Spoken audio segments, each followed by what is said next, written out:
ॐ भूर्भुवः स्वः तत्सवितुर्वरेण्यं भर्गो देवस्य धीमहि धियो यो नः प्रचोदयात्। ॐ शान्ति शान्ति शान्तिः। Arunachala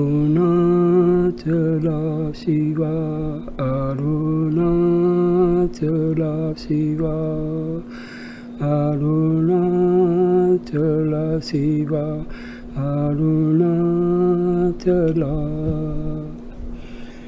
My dear friends, I am going to give you sixth video on the talks by Bhagwan Sri Ramana Maharshi. I start this video with talk number 96.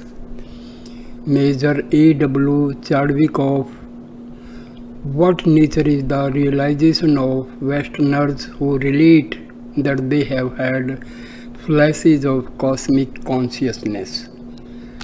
Maharshi replied, "It came as a flash and disappeared as such.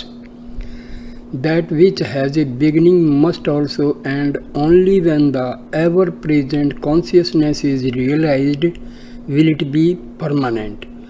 Consciousness is indeed always with us. Everyone knows I am. No one can deny his own being. The man in deep slumber is not aware. While awake he seems to be aware, but it is the same person. There is no change in the one who slept and the one who is now awake. In deep sleep he was not aware of his body. There was no body consciousness. In the wakeful state he is aware of his body. There is body consciousness. Therefore the difference lies in the emergence of body consciousness and not in any change in the real consciousness. The body and body consciousness arise together and sink together. All this amounts to saying that there are no limitations in deep sleep, whereas there are limitations in the waking state.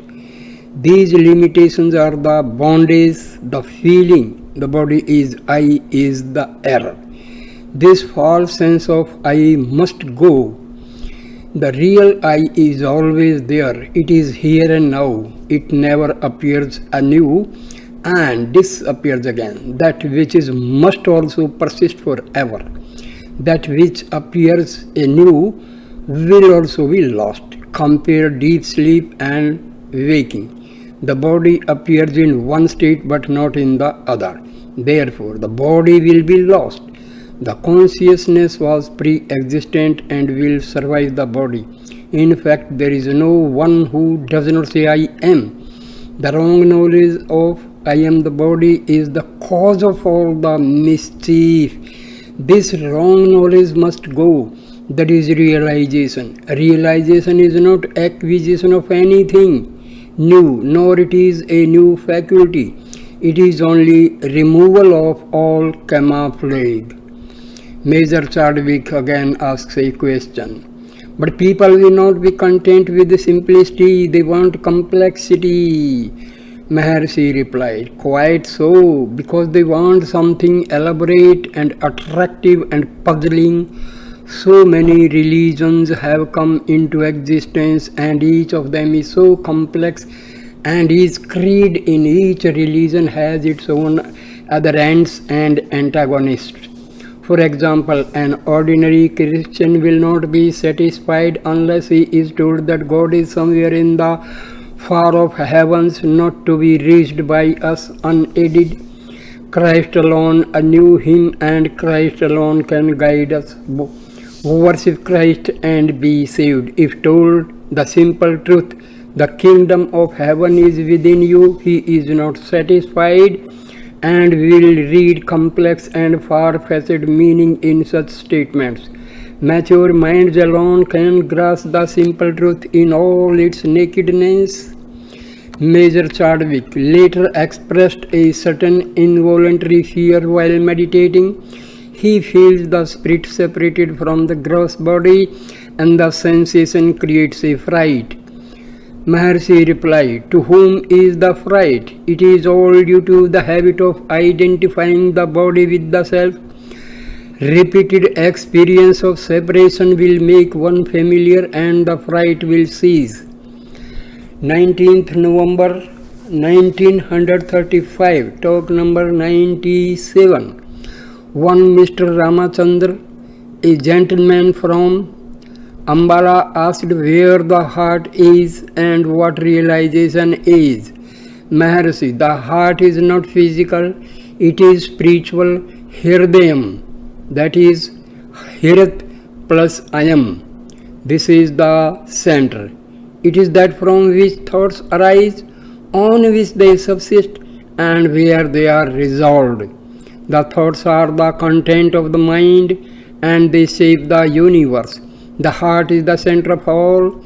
Yatova imani bhutani jayante, that from which these beings come into existence, etc., is said to be Brahma in the Upanishads. That is the heart. Brahma is the heart. How to devotee, how to realize the heart? Maharshi, there is no one who even for a trice fails to experience the self, for no one admits that the he ever stands apart from the self. He is the self is the heart. Devotee, it is not clear. Maharshi, in deep sleep you exist, awake you remain. The same self is in both states. The difference is only in the awareness and the non-awareness of the world. The world rises with the mind and sets with the mind. That which rises and sets is not the self. The self is different, giving rise to the mind, sustaining it and resolving it. So the self is the underlying principle. When asked who you are, you place your hand on the right side of the breast and say, I am. There you involuntarily point out the self. The self is thus known, but the individual is miserable because he confounds the mind and the body with the self. This confusion is due to wrong knowledge. Elimination of wrong knowledge is alone needed. Such elimination results in realization. Devotee, how to control the mind? Maharshi, what is mind? Whose is the mind? Devotee, mind always wanders, I cannot control it. Maharshi, it is the nature of the mind to wander. You are not the mind. The mind springs up and sinks down. It is impermanent, transitory, whereas you are eternal. There is nothing but the self. To inhere in the self is the thing. Never mind the mind. If its source is sought, it will vanish, leaving the self unaffected. Devotee, no one need to seek to control the mind, so one need not seek to control the mind. Maharshi, there is no mind to control if you realize the self. The mind vanishing, the self shines forth. In the realized man, the mind may be active or inactive. The self alone remains for him. For the mind, the body and the world are not separate from the self. They rise from and sink into the self. They do not remain apart from the self. Can they be different from the self? Only be aware of the self. Why worry about these shadows? How do they affect the self?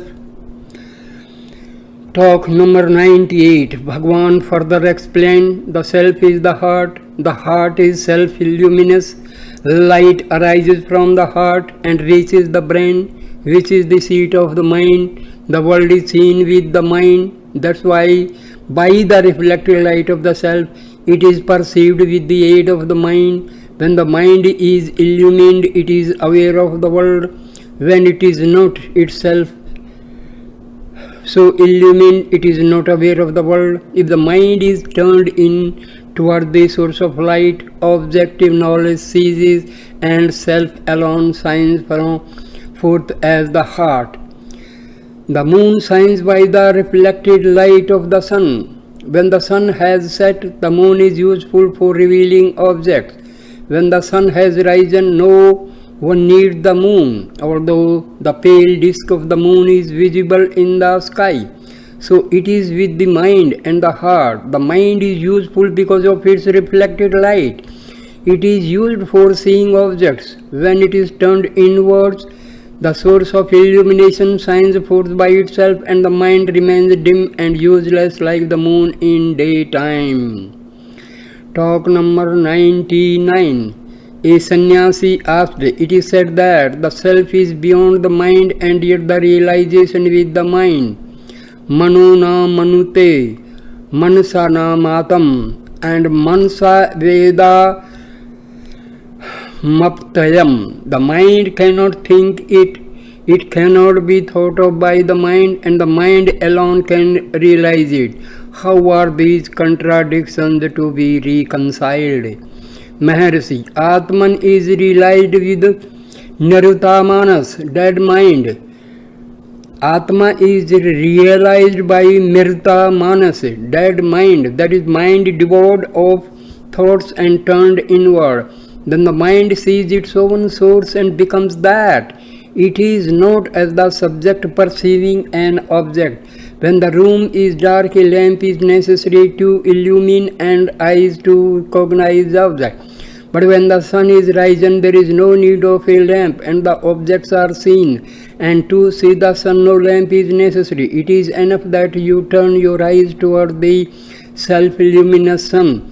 Similarly, with the mind, to see the objects, the reflected light of the mind is necessary. To see the heart, it is enough that the mind is turned towards it. Then the mind loses itself and the heart shines forth. Talk number 100. Later Sri Bhagavan quoted from Kaivalya some verses and explained the supreme knowledge, absolute witness, the self-shining core, the heart, the self. The individual, the jiva, the knower, consisting of virti, the mode of mind, stuff and reflected light in the latent form, leads to the internal intellect and the outgoing mind, buddhi and manas, consisting of virti and reflected light as a sprout. This is the antahakarana, the inner organ. It is split modes taking shape as objects, common knowledge, together form the world as we perceive it. The pure knowledge, the jiva, parmatar, the knower, the intellect and the mind, parmana, perception, moods and knowledge, phala chaitanya. The modes of mind take shape as external objects and the light reflected on the modes illumine the object. Now, of mind, look for light illumining them. The mind becomes still and the light remains self-shining. The undulating mind, that is the mind associated with the rajas, activity and tamas, darkness, is commonly known as the mind. Devoid of rajas and tamas, it is pure and self-shining. This is self-realization. Therefore, the mind is said to be the means for it. C. Pure consciousness, said to be the eternal or the ever-present witness, antahakarana, inner organ, plus the reflected light, that is jiva plus parmatar. Moods together with the light are said to be parmeya, the knower. Of these the objects are gross and the light is called phala chaitanya. In the jiva, the inner organ, antahakarana, consists of sattva, knowledge light, rajas, moods of mind, intellect mind, tamas, gross objective, the world. Similarly for the cosmos, the cosmic mind, the eternal being, sattva, Ishvara, the Lord of the universe, rajas, the individual jiva, tamas, the universe, Brahma, Sat being called the Adhara, the substratum, Chitta, knowledge, Ananda, bliss, called Vishesha, differentiation by Maya, natural the universe or the world, artificial multiplicity of objects. Maya cannot obscure Sat, but it does obscure Chit and Ananda, making them appear as particulars. A rope corresponds to being substratum. Up in dim light, Maya illusion appears as a snake, the artificial particular as shown in E. G. Sat being the substratum, Adhara. From this proceeds the particular, namely the Jiva who, veiled by ignorance, identifies himself with the gross body. Here ignorance stands for not investigating the self. Jiva is in fact knowledge only, yet owing to ignorance the wrong identity with the gross body results. Again the master illustrated it with the red hot iron ball, tapta ahya pindavat. A ball of iron plus fire together form red hot iron ball. The world plus chit, pure knowledge together form the jiva, the individual. Talk number 101. A gentleman from Ambala asked what is the rationalistic explanation of Draupadi's sari becoming endless. Maharshi, spiritual matters cannot be fitted into rationalism. Spirituality is transcendental. The miracle was after Draupadi had surrendered herself. The secret lies in surrender. Devotee, how to reach the heart? Maharshi, where are you now that you want to reach the heart? Are you standing apart from the self? Devotee, I am in my body. Maharshi, in a particular spot or all over? Devotee, all over I am extending all over the body. Maharshi, where from do you extend? Devotee, I do not know. Maharshi, yes, you are always in the heart. You are never away from it in order that you should reach it. Consider how you are in deep sleep and in the waking state. These states are also not yours. They are of the ego. The consciousness remains the same and undifferentiated all through. Devotee, I understand, but I cannot feel so. Maharshi, whose is the ignorance? Find it out. Devotee, all this is so difficult. Maharshi, the idea of difficulty is itself wrong. It will not help you to gain what you want. Again I ask, who finds it difficult? Devotee, I see that I am coming round to I. Maharshi, because you are always that and never away from that. There is nothing so simple as being the self. It requires no effort, no aid. One has to leave off the wrong identity and be in his eternal, natural, inherent state. Talk number 102. He returned with a request. Next day he said, it is said that one should receive instruction from a guru. Mere reading of books is not helpful. I have read many books, but there is no practical help derived from such learning. Please tell me what I should do, how I should do it, at what times, in which places, and so on. The master remained silent. His silence seemed to say, here and now be at peace and tranquil. That's all. But the questioner could not interpret it, and that way he wanted something concrete. Talk number 103. The next day Sri Bhagwan said, these people want some japa, dhyana or yoga or something similar. Without their saying what they have been doing so far, what more can be said to them? Again, why japa, its Falasruti, etc. Who is it that makes the japa? Who gets the fruits thereof? Can they not look to the self? Or again, even if instructed by others to do japa or dhyana, they do it for some time but are always looking to some results. For example, visions, dreams or thaumaturgic powers. If they do not find them, they say they are not progressing or the tapas is not effective.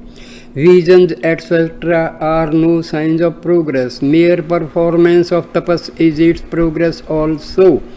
Steadiness is what is required. Moreover, they must entrust themselves to their mantra or their God and wait for its grace. They don't do so. Japa, even once uttered, has its own good effect, whether the individual is aware or not. 28th November 1935, talk number 104. Mrs. Kishori Lal, an officer of the Railway Board, Government of India, hails from Delhi. He looks simple, gentle and dignified in behavior. He has gastric ulcer and has arranged for his board and lodging in the town. 5 years ago, he took up the study of devotional literature. He is a bhakta of Sri Krishna. He could feel Krishna in all that he saw. Krishna often appeared to him and made him happy. His work was going on without any effort on his part. Everything seemed to be done for him by Krishna himself. Later he came in contact with a Mahatma who advised him to study Vedanta and take to Nirankara Upasana, that is devotion to formless being. He has since read about 700 books of philosophy and Vedanta, including the Upanishads, Ashtavakra, Avadhuta, and Srimad Bhagavad Gita. Srimad Bhagavad Gita. He has also studied Sri Bhagwan's works in English and is much impressed by them. Once when he was in the jaws of death, no other thought haunted him but that he had not yet visited Sri Bhagwan in his life, so he has come here on a short visit. He prays only for Sri Bhagwan's touch and his grace. The master said to him, Atmaya Vaham Guda Kesa, that is, I am Atma. Atma is the Guru and Atma is grace also. No one remains without the Atma. He is always in contact. No external touch is necessary. My dear friends, all of us are also out of our ignorance. Wait for somebody to come and help. It is good somebody will come, but make sure your own self itself is Guru. That is also, have faith in you. And once you start having faith in yourself, a physical Guru is likely to come any time in future. So God sends the Guru in any form. God himself may come in the form of a physical Guru, or a physical Guru may appear and help you. So first thing, you start believing in your own self. That is the most important point. And surrender to God. Now it will be the worry of God to help you. He may himself come in any other form. He may come in the physical form, or he may send some other physical Guru to help you. But first thing, start believing in yourself. So grace is also obtained from the self which lies within your spiritual heart. Start, believe in yourself. That is the most important point. Now further, devotee, I understand, I do not mean external touch, Maharshi. Nothing is more intimate than the Atma. Devotee, again Sri Krishna appeared to me 3 months back and said, why do you ask me for Nirankara Upasana? It is only Sarva Bhutesu cha Atmanam, Sarva Bhutani cha Atmani, the self in all and all in the self. Maharshi, that contains the whole truth. Even this is Aupacharika, indirect. There is in fact nothing but the Atma. The world is only a projection of the mind. The mind originates from the Atma. So Atma alone is the one being. Devotee, yet it is difficult to realize. Maharshi, there is nothing to realize. It is Nitya Shuddha Buddha Mukta, the eternal, pure, aware and liberated state. It is natural and eternal. There is nothing new to gain. On the other hand, a man must lose his ignorance, that's all. This ignorance must be traced to its origin. To whom is this ignorance? Of what is one ignorant? There are the subject and the object. Such a duality is characteristics of the mind. The mind is from the Atma. Devotee, yes, ignorance itself cannot exist. He finally surrendered, saying, just as a doctor learns what is wrong with the patient and treats him accordingly, so may Sri Bhagwan do with me. He also said that he had lost all the inclination to the study of books and learn from them. Talk number 105. Maharshi, no, not so. The method is only one.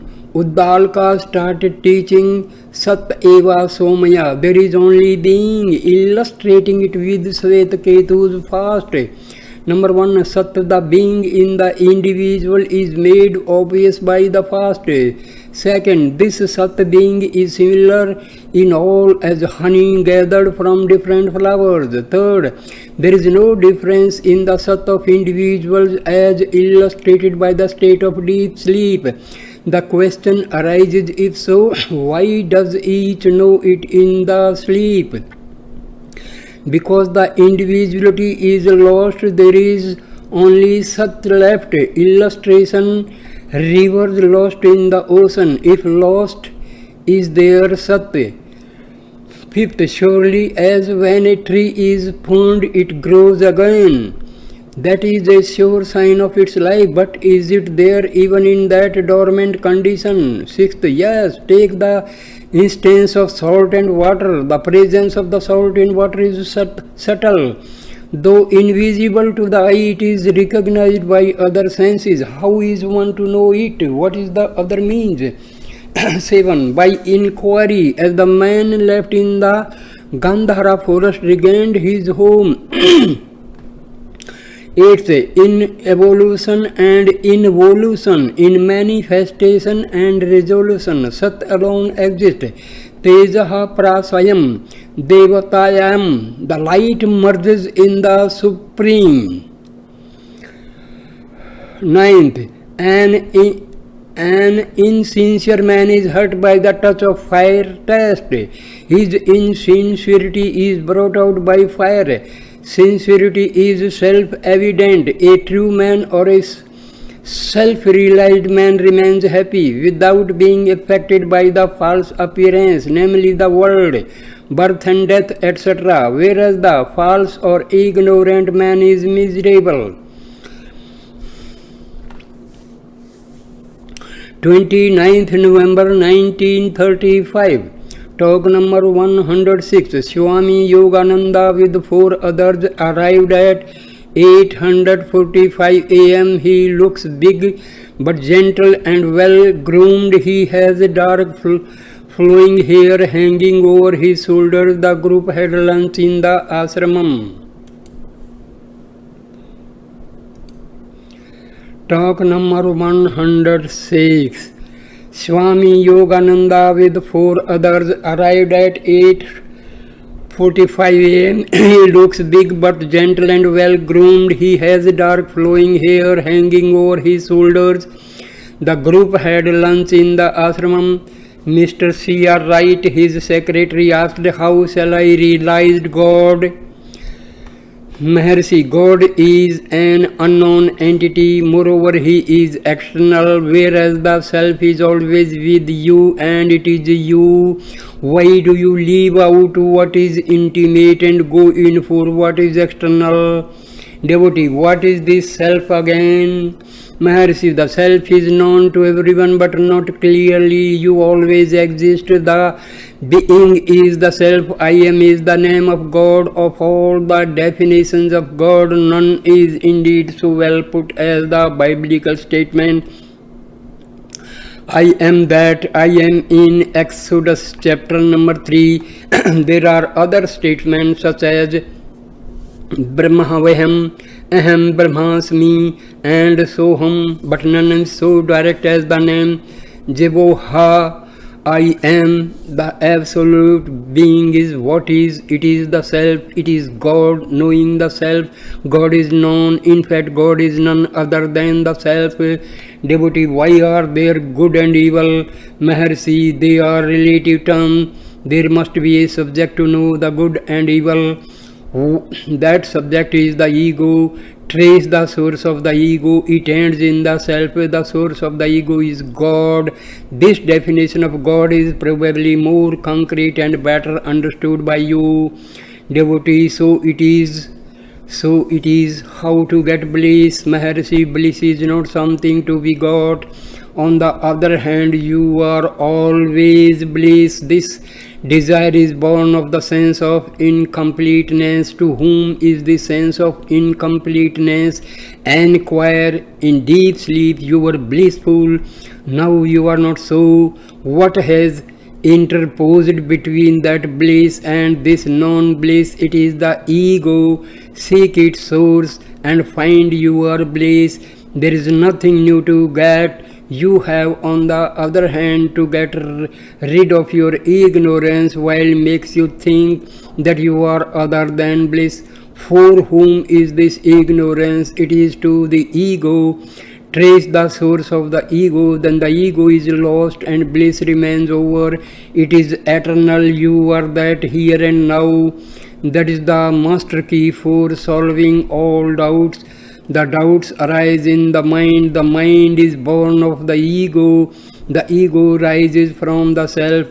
Search the source of the ego and the self is revealed. That alone remains. The universe is only expanded self. It is not different from the self. Devotee, what is the best way of living? Maharshi, it differs according as one is a jnani or a jnani. A jnani does not find anything different or separate from the self.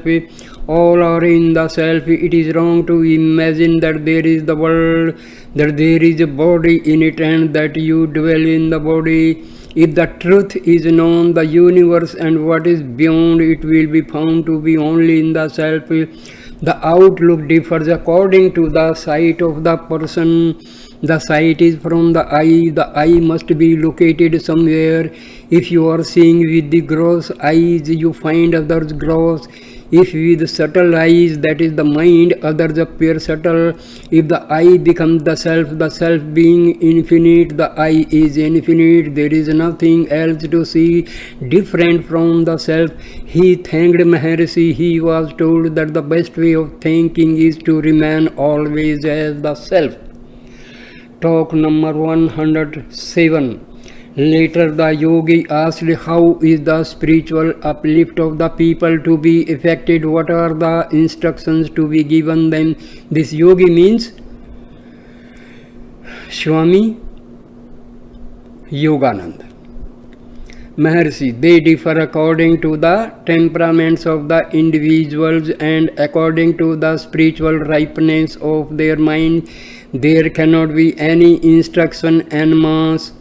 Devotee, why does God permit suffering in the world? Should He not with His omnipotence do away with it at one stroke and ordain the universal realization of God?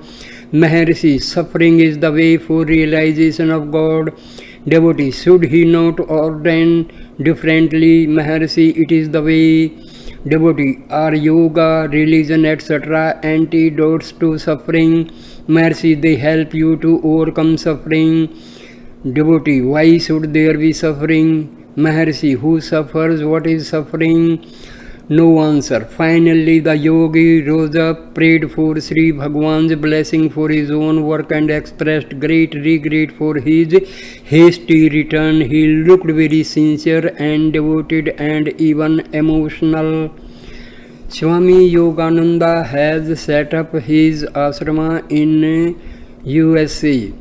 His guru Swami Yuktananda instructed him to go to Western countries, especially America, and teach the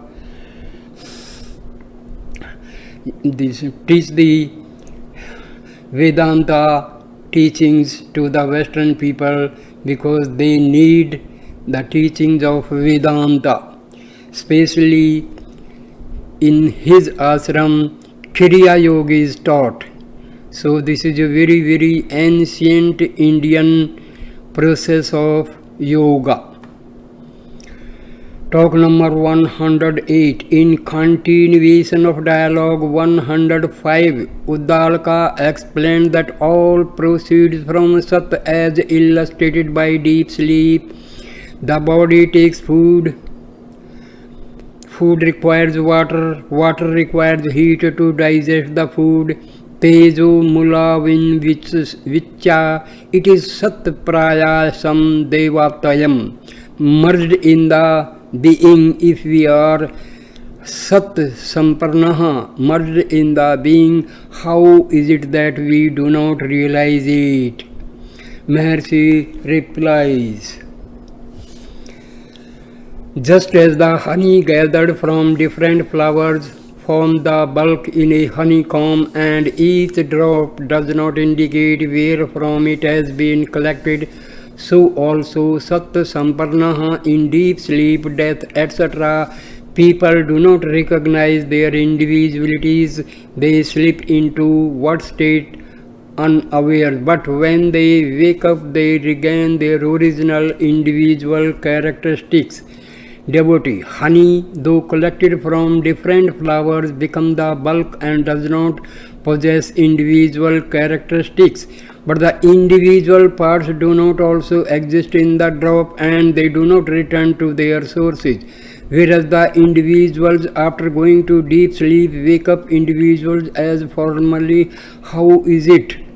Mercy, just as the rivers discharged into the ocean lose their individuality, still the waters evaporate and return as rain on the hills and through rivers to the ocean, so also the individuals going to sleep lose their individualities and yet return as individuals according to their previous vasanas unawares. Thus even in death Sat is not lost. Devotee, how can that be? Maharshi, see how a tree whose branches are cut grows again. So long as the life source is not affected, it will grow. Similarly, the samskaras, anamnesis sink into the heart in death. They do not perish. They will in right time sprout forth from the heart. That is how the jivas are reborn. Devotee, how does the wide universe sprout forth from such subtle sanskaras remaining sunk in the heart? Maharshi, just as a big banyan tree sprouts from a tiny seed, so the wide universe with the names and forms sprout forth from the heart. Devotee, if the origin is Sat, why is it not felt? Maharshi, the salt in the lump is visible. It is invisible in solution, still its existence is known by taste. Similarly, Sat, though not recognized by the intellect, can still be realized in a different way, that is, transcendentally. Devotee, how? Maharshi, just as a man blindfolded and left by robbers in a jungle enquires his way home and returns there, so also the ignorant one, blinded by ignorance, enquires of those not so blinded and seeks his own source and returns to it. 13th December 1935, talk number 109. Two gentlemen from Ambala, the Punjab, had been here for a few weeks. Just before taking leave of Sri Bhagwan, one of them asked how he should remove the spiritual drowsiness of his friends or of other people in general. Maharshi, have you removed your own spiritual drowsiness? The force which is set up to remove your own drowsiness will also operate in other centers. There is the willpower with which you can act on others, but it is on a lower plan and not a desirable. Take care of yourself first. Devotee, how to remove my own drowsiness, Maharshi? Whose drowsiness is it? Enquire, turn within, turn all your enquiries towards search for self. The force set up within you will operate on others also. 14th December 1935, talk number 110. An American lady asked Bhagwan what his experience of Samadhi were when suggested that she should relate her experiences and ask if they were right. She replied that Sri Bhagwan's experiences ought to be correct and should be known, whereas her own were unimportant. She thus wanted to know if Sri Bhagwan felt his body hot or cold in Samadhi, if he spent the first 3.5 years of his stay at Tiruvannamalai in prayers and so on. 16th December 1935, talk number 111.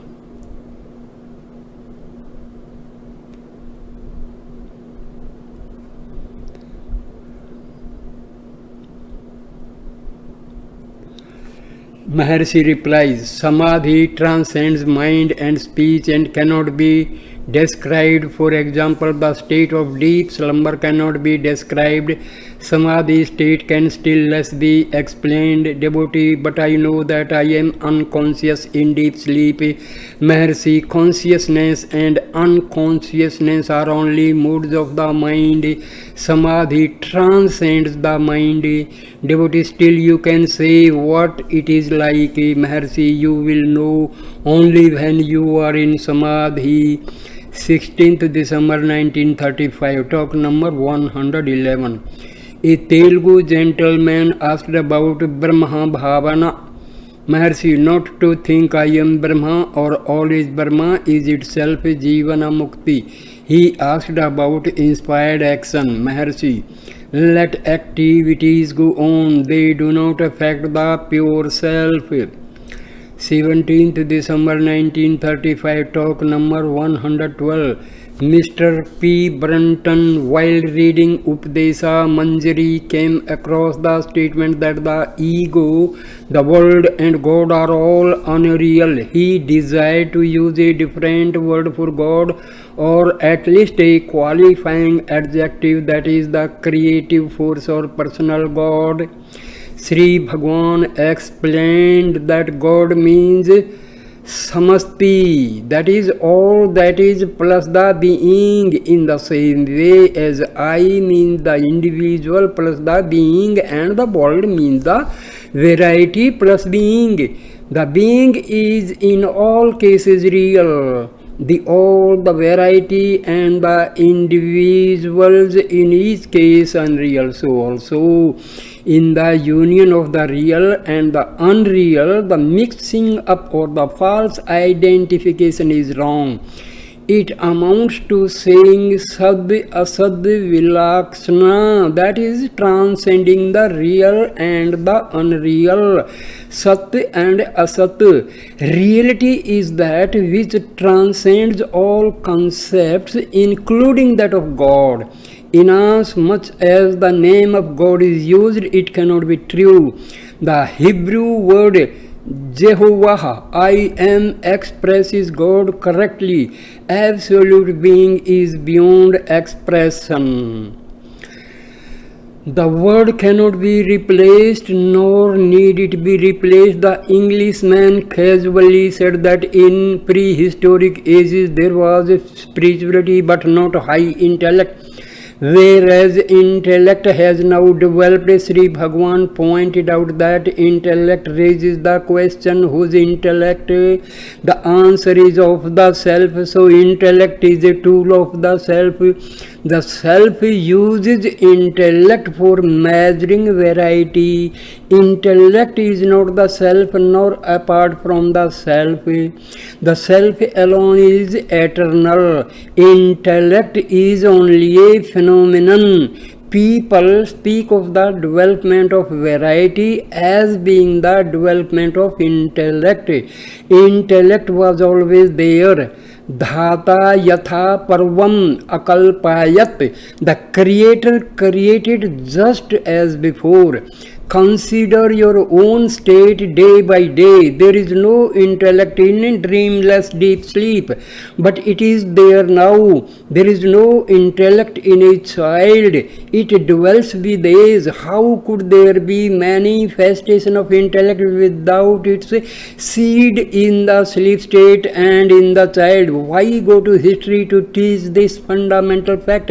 The level of truth of history is only the level of truth of the individual. Talk number 113. A Telugu gentleman asked about karma yoga. Sri Bhagwan said that the man should act as an actor on the stage. In all actions there is the Sat as the underlying principle. Remember it and act. He asked about the purity of mind. Chitta Shuddhi. Sri Bhagwan said that Chitta Shuddhi is to engage in one thought only to the exclusion of all others. It is otherwise called one-pointedness of the mind. The practice of meditation purifies the mind. 23rd December 1935. Talk number 114. Baron von Wolfgang, Austrian and East German Baron asked, there should be harmony between knowledge of the self and knowledge of the world. They must develop side by side. Is it right? Does Maharshi agree? Maharshi, yes. Devotee, beyond the intellect and before wisdom dawns, there will be pictures of the world passing before one's consciousness. Is it so? Sri Bhagwan pointed out the parallel passage in Dakshinamurti Stotram to signify that the pictures are like reflections in a mirror. Again from the Upanishad, as in the mirror, so in the world of mains, as in the water, so in the world of Gandharvas, as shadow and sunlight in Brahmaloka. Devotee, there is spiritual awakening since 1930 all the world over. Does Maharshi agree? Maharshi said, the development is according to your sight. The Baron asked again if Maharshi would induce a spiritual trance and give him a message which is unspoken but still understandable. No answer was made. 25th December 1935. Talk number 115. Mr. M. Friedman. Even without any initial desires, there are some strange experiences for us. Where from do they arise? Maharshi, the desire may not be there now, enough if it was there before. Though forgotten by you now, it is bearing fruit in due course. That is how the Jnani is said to have prarabdha left for him. Of course, it is only according to others' point of view. Talk number 116. Devotee, Jiva is said to be bound by karma. Is it so? Maharshi, let karma enjoy its fruits. As long as you are the doer, so long you are the enjoyer. Devotee, how to get released from karma? Maharshi, see whose karma it is. You will find you are not the doer, then you will be free. This requires grace of God, for which you should pray to Him, worship Him and meditate on Him. The karma which takes place without effort, that is involuntary action, is not binding. Even a jnani is acting as seen by his bodily movements. There can be no karma without effort or without intentions, sankalpas. Therefore, there are sankalpas for all. They are of two kinds, one binding, bandha hetu, and the other mukti hetu, not binding. The former must be given up and latter must be cultivated. There is no fruit without previous karma, no karma without previous sankalpa. Even mukti must be the result of effort, so long as the sense of doership persists. Talk number 117. Ceylonese, what is the first step for realization of self? Please help me towards it. There is no use reading books. Another, this one man's request is that of us all. Mercy, quite so. If the self be found in the books, it would have been already realized. What wonder can be greater than that we seek the self in books? Can it be found there? Of course, books have given readers the sense to ask this question and to seek the self. Devotee, books are utterly useless. They may all be burnt. The spoken word alone is useful. Grace alone is useful. Others spoke according to their own light until finally they returned to the original question, but Sri Bhagwan remained silent. Talk number 118. Mr. Rangachari, a Telugu Pandit in Voorhees College at Vellore, asked about Niskam Karma. There was no reply. After a time, Sri Bhagwan went up the hill and a Shiv followed him, including the Pandit. There was a thorny stick lying on the way, which Sri Bhagwan picked up. He sat down and began leisurely to work at it. The thorns were cut off, the knots were made smooth. The whole stick was polished with a rough leaf. The whole operation took about 6 hours. Everyone was wondering at the fine appearance of the stick made of a spiky material. A shepherd boy put in his appearance on the way. As the group moved off, he had lost his stick and was at a loss. Sri Bhagwan immediately gave the new one in his hand to the boy and passed on. The Pandit said that this was the matter-of-fact answer to his question. Talk number 119. Again at the same time there were 4 dogs in the ashramam. Sri Bhagwan said that those dogs would not accept any food not partaken by himself. The Pandit put the matter to the test. He spread some food before them. They would not touch it. Then Sri Bhagwan after a time put a small morsel of it into his mouth. Immediately they fell to and devoured the food. Talk number 120. Later a man brought 2 peacocks with their eyes screened. When let loose in Maharishi's presence, they flew away to a distance. They were brought back, but still they flew away. Sri Bhagwan then said, it is no use trying to keep them here. They are not ripe in their minds as these dogs. However much they try to keep the peacocks, they would not remain there even a minute. Talk number 121. Talks between the master and 2 Muslims on a previous occasion. Devotee, has God a form? Maharshi, who says so? Devotee, well, if God has no form, is it proper to worship idols? Maharshi, leave God alone because he is unknown. What about you? Have you a form? Devotee, yes, I am this and so and so. Maharshi, so then you are a man with limbs about 3.5 cubits high, with beard, etc. Is it so? Devotee, certainly. Maharshi, then do you find yourself so in deep sleep? Devotee, after waking I perceived that I was asleep, therefore by inference I remained thus in deep sleep also. Maharshi, if you are the body, why do they breathe the corpse after death? The body must refuse to be breathed. Devotee, no, I am the subtle jiva within the gross body. Maharshi, so you see that you are really formless, but you are at present identifying yourself with the body. So long as you are formful, why should you not worship the formless God as being formful? The questioner was baffled and perplexed. So Maharishi's ways of replying and satisfying the questioner were unique. So my dear friends, I end the video here. Thank you for watching and listening this video with patience. Please like, comment and share the video and subscribe my channel. Thank you my dear friends. Namaste.